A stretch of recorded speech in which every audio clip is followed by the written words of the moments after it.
नमस्कार प्रिय साहित्य अनुरागी कविता मोदी बंधुगण मु सुमित्रा मिश्र आज आपण मानक शुणा जाऊँगी मोर कविता बही माँ से अमृतमयी कविताटीए जार शीर्षक नुहे से देवी कि दानवी। शुणु कविता नुहे से देवी कि दानवी। नुहे से देवी की दानवी, नुहे से दारी की ईश्वरी, नुहे से देवी की दानवी, नुहे से दारी की ईश्वरी।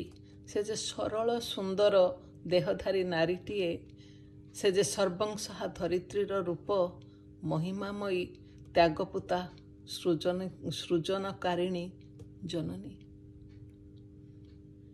केते कायदारे कटकणार बंधनी भितरे, केते कायदा कटकणार बंधनी भितरे, केते व्यंग विद्रूप शासनर नियाझुल उपरे अविरत चालू थाए। से निखा न थाए केबे धनर अभाव तो केबे मनर अभाव को, समय न थाए शाढ़ी गहना रूपचर्या कि विलास पाई मन करने को, बंचिबार बाट खोजी नहीं थाए। से नीरवता और संकोचन को तनु मनरे आपोरी, शब्द संचय भाव संचय को निज पथर कुसुम करी सजेई, अन्यर रुचि इच्छा और आवश्यकतार रंग को निज उपरे मखेई, निजर रंग निजर इच्छा अभिष्वा को भूली जाए थाए। से संतानर सुख समृद्धि पाई सदानत मथाटीए तार, नथाउ पछे से मथारे मणि, कपाळर सिंदूर धारटीरे तार सकल गौरव।